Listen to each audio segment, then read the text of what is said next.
Assalaamu calaykum waraxmatullaahi wabarakaatuh. Cashirkan waxaan ku baranaynaa sida loo kala saaro noocyada dhiigga. Waxaan baran doonaa waa cashir oo basic oo science ah aan wax badan oo clinical ah kaga hadli doonin. Waxaan ku baran doonaa marka nidaamkan loo yaqaano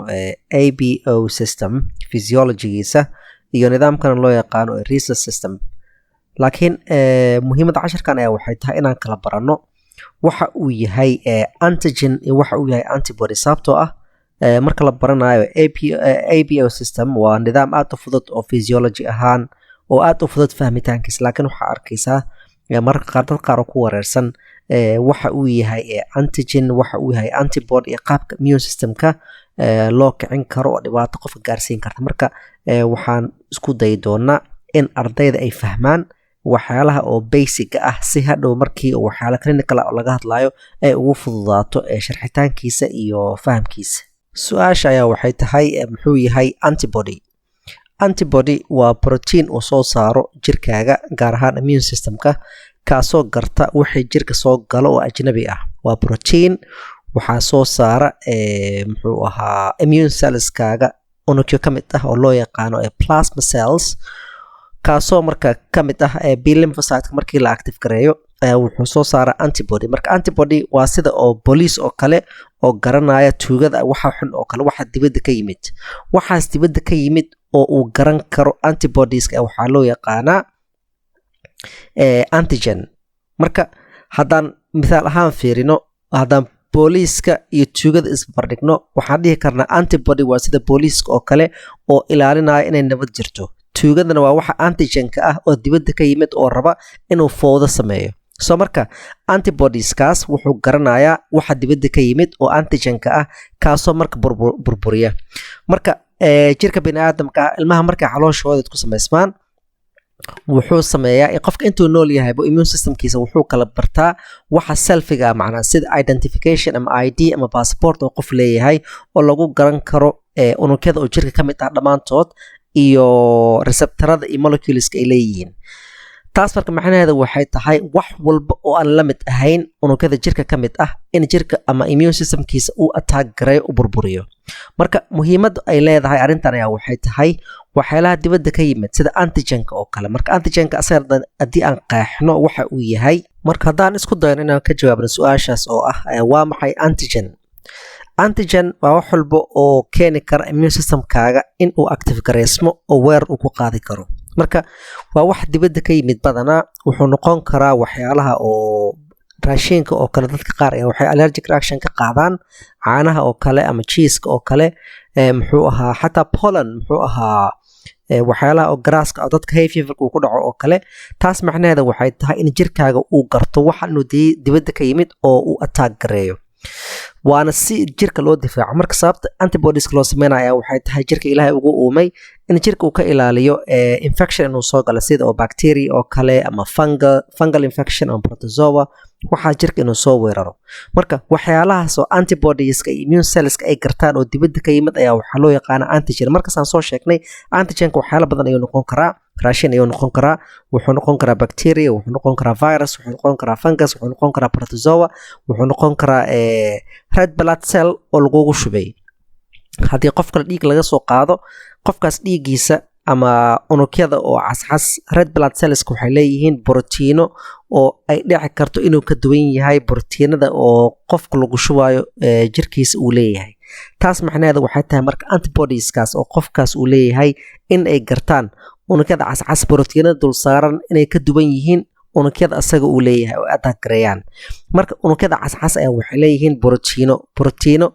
oo kala duwan iyo waxyaalo oo loo yaqaano sugar, macnaa waxay noqon karaan galactose iyo kuwo kale oo noo imaan doona aan baran doona. Marka haddaa maqashay qofkaas nooca dhiiggiisa waa A, qofkaas nooca dhiiggiisa waa B, qofkaas nooca dhiiggiisa waa C, qofkaas waa rhesus positive, qofkaas waa rhesus negative, macnaheedu waxay tahay in qofkaas borotiino qaar uu leeyahay red blood cells sida oo rhesuska oo kale waa borotiin ka mid ah borotiin dul saaran unugyada cascas dushooda. Kaas marka waa identification oo qofkii kale oo haddii lagu shubo uu garan karo. Waxyaalahaas marka oo immune systemka uu garto ayaa loo yaqaanaa antigen. immune systemka waxyaalaha attacka sameeya oo jirka difaacana waxaa loo yaqaanaa antibody, waana protein jirka uu soo saaro. Marka haddaad kala garato waxa antigen uu yahay iyo waxa antibody uu yahay, maxna aad ay kugu fududaanaysaa inaad sharaxdo oo aad fahamto reactionka oo jirka uu sameyn karo, dhaawaca jirka uu soo gaarsiin karo. Marka haddaan u gudubno antigenka uu leeyahay red blood cellska oo qof walbo san hore usoo sheegnay, hore waa u maqashay asoo laleeyahay qofkaas waa A, qofkaas waa B, qofkaas waa O. taas macnihiisa waxay tahay antigenka dul saaran. Marka unugyada oo cascas oo dhan waxay ka siman yihiin inay leeyihiin waxa loo yaqaano common oligosaccharide foundation. macnaha waxay leeyihiin hal sugar, macnaha waa hal bulkeeti oo kale oo base ah oo ka wada dhexeeya dhammaan unugyada oo dhan. macnaha qofkii A ah iyo qofkii B ah iyo qofkii O ah iyo qofkii rhesus ah, dhammaan waxay leeyihiin antigenkaas oo loo yaqaan macnaha foundationka, macnaha oligosaccharide. halkaas oligosaccharide marka waxaa leh dhammaan unugyada cascas oo dadka oo dhan ha ahaada macnaha A, B, O saan hore usoo sheegnay. meesha oo ay ka kala duwan yihiin ayaa waxay tahay qofka lagu leeyahay dhiiggiisa waa type A, waxay la mid tahay wuxuu leeyahay common oligosaccharide-ka oo qofkii O-ga uu lahaa oo kale iyo qofka A, B-gan uu leeyahay oo kale. laakiin foundationkaas oo oligosaccharide-ka dadka dhan ay leeyihiin waxaa u dheer hal muxuu ahaa antigen ama hal sugar oo loo yaqaano N-acetyl galactosamine, dadka oo dhiigood u yahay type A oo kale. dadka la leeyahay dhiigoodana waa AB, macnihiisa waxay tahay inay leeyihiin common oligosaccharide, macnaha baseka oo qofka Og uu leeyahay oo kale, laakiin ay usii dheer tahay labo antigen ama labo sugar oo dheeri ah. sugartaas marka oo galactosamine ee kii kale uu lahaa qofka oo type A-ga ah, labadaas antigen iyo halkii antigen oo ka wada dhexeeyay dhammaan unugyada cascas oo dhan ayuu qofkaas leeyahay. so marka waxay ku kala duwan yihiin antigenka oo dul saaran red blood cellska. marka sidaad qiyaasi kartid immune systemka halka meeshan uu kasoo galay ayaa waxay tahay haddii qofka uu leeyahay red blood cellskiisa uu leeyahay antigen oo type A ah, macnaha wuxuu leeyahay antigen oo sugarkaas oo A ayaa u dheer marka oo lagu daro baseka oo qofkii O-ga uu lahaa oo kale. taas waxay tahay haddii lagu shubo qof kale oo dhiiggiisa uu yahay kasoo qaad O, taas waxay la mid tahay qofka oo dhiiggiis uu yahay O inuusan lahayn antigenka oo A-ga ah. taas waxay macnaheeda tahay marka in qofkaas uu leeyahay antibody ama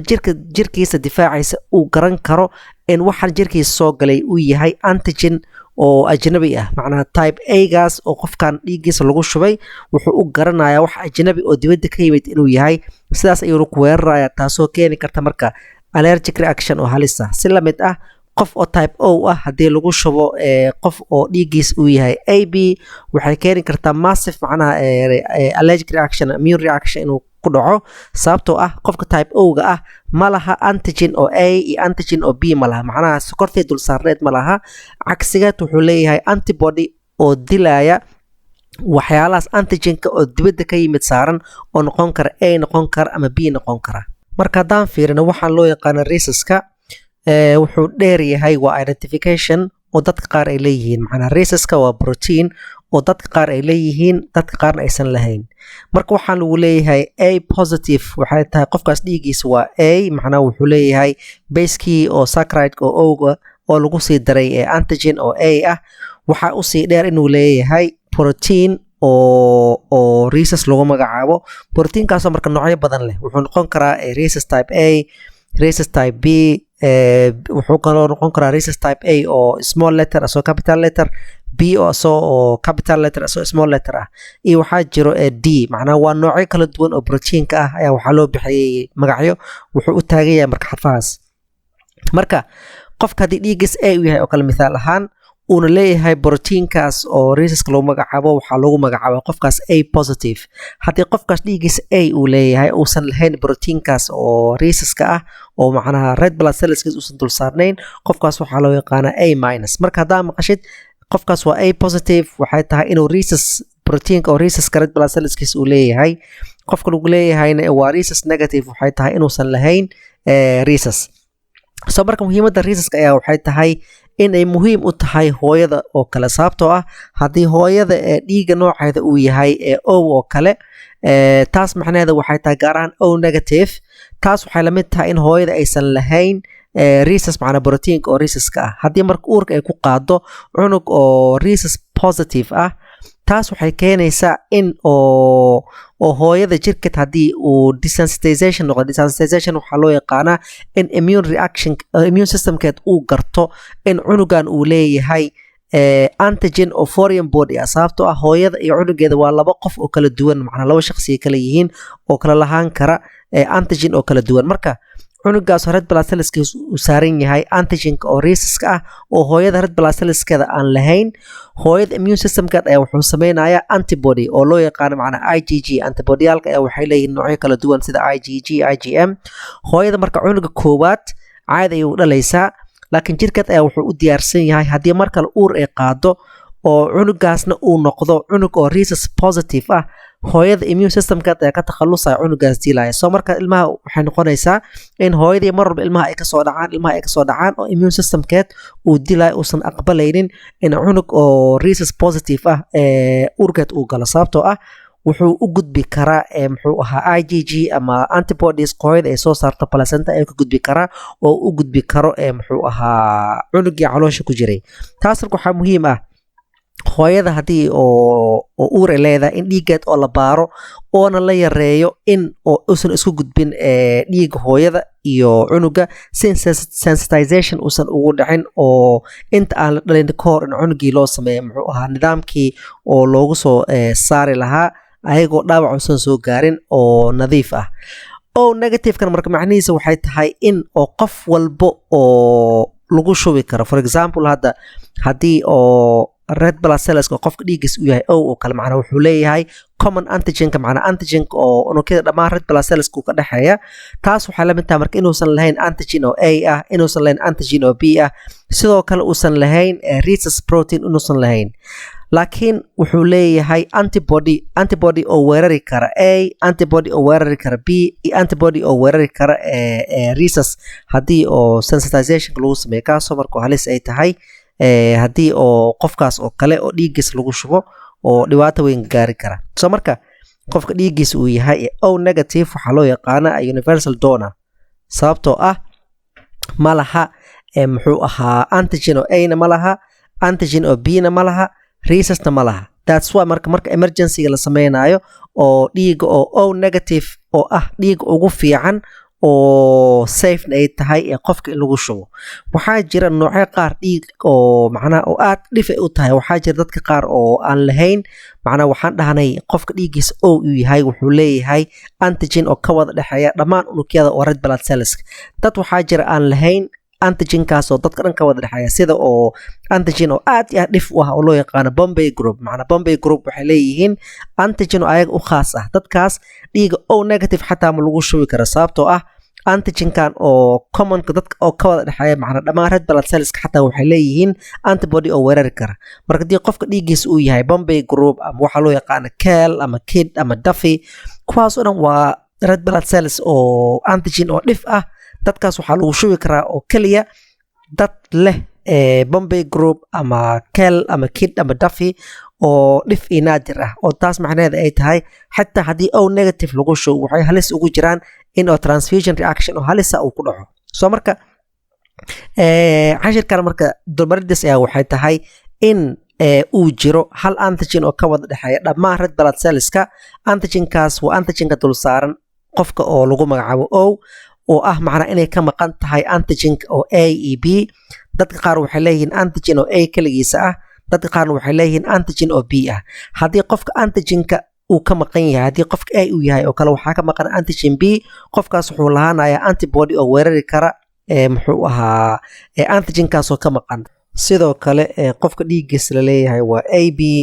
macnihiisa waxay tahay qofkaas inuu leeyahay antigen oo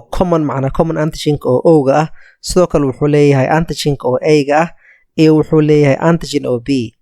taasoo macnaheeda ay tahay inuusan lahayn wax antibody oo weerari kara haddii red blood cells lagu shubo kaas marka waxaa loo yaqaanaa qofka universal macnaha oo acceptor wuxuu qaadan karaa dhiig nooc walba ah waxaa lagu shubi karaa O waxaa lagu shubi karaa A waxaa lagu shubi karaa B waxaa kaloo lagu shubi karaa AB macnaa AB waa universal acceptor wuxuu qaadan karaa macnaha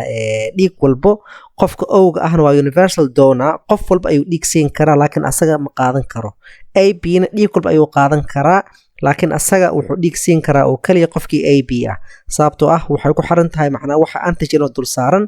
iyo cagsigiis qofka kale oo la siin rabo antibody uu leeyahay in la isbarbar dhigo soo marka waxaan u maleynayaa inaad fahamtay in oo macnaha molecular level oo red blood cellska receptoradaas ama saccharide-kaas oo dul saaran ee proteinkan dul saaran oo rhesuska ay sabab u tahay dhiigga shubitaankiisa inay safe tahay inaysan safe ahayn iyo hooyada rhesuska positive-ka ah iyo rhesuska negative-ka ah meeshay ka imaanaysa dhibaatada oo halista keenaysa in hooyada ilmaha ay kasoo dhacaan haddii hooyo oo rhesus negative ah ay uur ku qaado cunug oo rhesus positive ah cashirka marka oo basic science-ga ahaa halkan ayuu noogu ekeela inta aan ku kulmi doono waxaa idinkaga tegayaa assalaamu calaykum waraxmatullaahi wabarakaatuh